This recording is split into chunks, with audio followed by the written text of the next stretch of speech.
Now, our next speaker has spent his whole career eliciting that sense of wonder. Please welcome John Lloyd.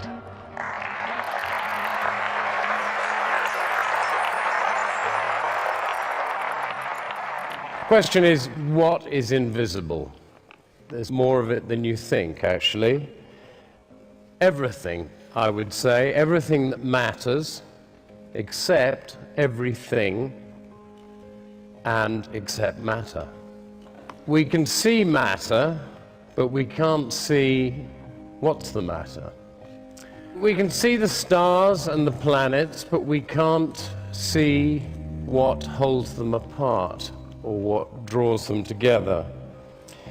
With matter, as with people, we see only the skin of things. We can't see into the engine room. We can't see what makes people tick, at least not without difficulty. And the closer we look at anything, the more it disappears. In fact, if you look really closely at stuff, you look at the basic substructure of matter, there isn't anything there. Electrons disappear in a kind of fuzz, and there is only energy. One of the interesting things about invisibility is that things that we can't see, we also can't understand. Gravity is one thing that we can't see and which we don't understand. It's the least understood of all the four fundamental forces and the weakest, and nobody really knows what it is or why it's there. For what it's worth, Sir Isaac Newton, the greatest scientist who ever lived, he thought Jesus came to Earth specifically to operate the levers of gravity. That's what he thought he was there for. So, bright guy. Could be wrong on that one, I don't know. Consciousness. I see all your faces. I've no idea what any of you are thinking. Isn't that amazing? Isn't it incredible that we can't read each other's minds when we can touch each other, taste each other, perhaps, if we get close enough, but we can't read each other's minds? I find that quite astonishing. In the Sufi faith, this great Middle Eastern religion, which some claim is the root of all religions, Sufi masters are all telepaths, so they say, but their main exercise of telepathy is to send out powerful signals to the rest of us that it doesn't exist. So that's why we don't think it exists, the Sufi masters working on us. In the question of consciousness and artificial intelligence is really, like the study of consciousness, got nowhere. We have no idea how consciousness works. Not only have they not created artificial intelligence, they haven't yet created artificial stupidity. The laws of physics, invisible, eternal, omnipresent, all-powerful, remind you of anyone? Interesting. I'm, as you can guess, not a materialist, I'm an immaterialist, and I've found a very useful new word, agnostic, okay? I'm an agnostic. I refuse to be drawn on the question of whether God exists until somebody properly defines the terms. Another thing we can't see is the human genome, and this is increasingly peculiar because about 20 years ago, when they started delving into the genome, they thought it would probably contain around 100,000 genes. Every year since, it's been revised downwards. We now think there are likely to be only just over 20,000 genes in the human genome. This is extraordinary, because rice, get this, rice is known to have 38,000 genes. Potatoes have 48 chromosomes, 2 more than people, and the same as a gorilla. You can't see these things, but they are very strange. The stars by day, I always think that's fascinating. The universe disappears. The more light there is, the less you can see. Time. Nobody can see time. I don't know if you know this, modern physicists, there's a big movement in modern physics to decide that time doesn't really exist because it's too inconvenient for the figures. It's much easier if it's not really there. You can't see the future, obviously, and you can't see the past except in your memory.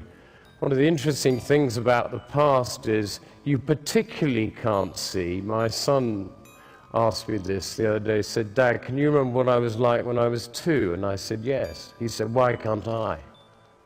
Isn't that extraordinary? You cannot remember what happened to you earlier than the age of 2 or 3, which is great news for psychoanalysts, because otherwise they'd be out of a job, because that's where all the stuff happens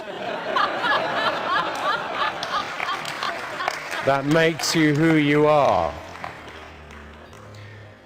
Another thing you can't see is the grid on which we hang. This is fascinating. You probably know, some of you, that cells are continually renewed. Skin flakes off, hairs grow, nails, that kind of stuff. But every cell in your body is replaced at some point. Taste buds every 10 days or so. Livers and internal organs take a bit longer. A spine takes several years. But at the end of 7 years, not one cell in your body remains from what was there 7 years ago. The question is, who then are we? What are we? What is this thing that we hang on that is actually us? Atoms, can't see them, nobody ever will, smaller than the wavelength of light. Gas, can't see that. Interesting, somebody mentioned 1600 recently. Gas was invented in 1600 by a Dutch chemist called Van Helmont. And it's said to be the most successful ever invention of a word by a known individual. Quite good. He also invented a word called blast, for meaning astral radiation. Didn't catch on, unfortunately. But well done him. Light. You can't see light. When it's dark in a vacuum, if a person shines a beam of light straight across your eyes, you won't see it. It's slightly technical. Some physicists will disagree with this, but it's odd that you can't see the beam of light. You can only see what it hits.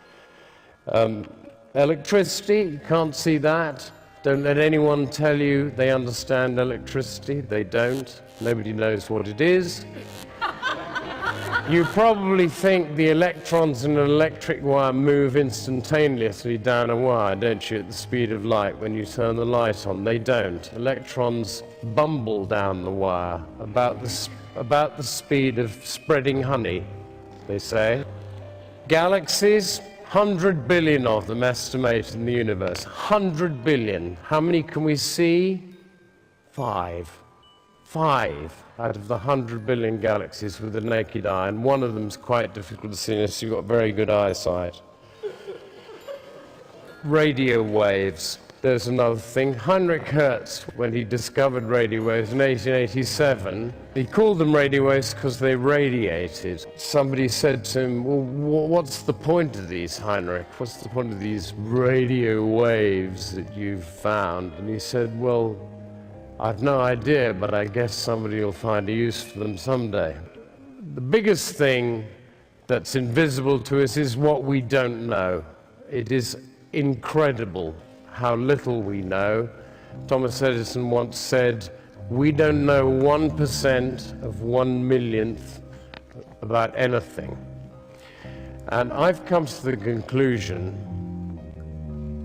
because you asked this other question, what's another thing we can't see? The point, most of us. What's the point? The point, what I've got it down to, is there are only 2 questions really worth asking. Why are we here? And what should we do about it while we are? To help you, I've got 2 things to leave you with from 2 great philosophers, perhaps 2 of the greatest philosopher thinkers of the 20th century, one a mathematician and engineer, and the other a poet. The first is Ludwig Wittgenstein. who said, "I don't know why we are here, but I'm pretty sure it's not in order to enjoy ourselves." He was a cheerful bastard, wasn't he? And secondly and lastly, W.H. Auden, one of my favorite poets, who said, "We are here on earth to help others. What the others are here for, I've no idea."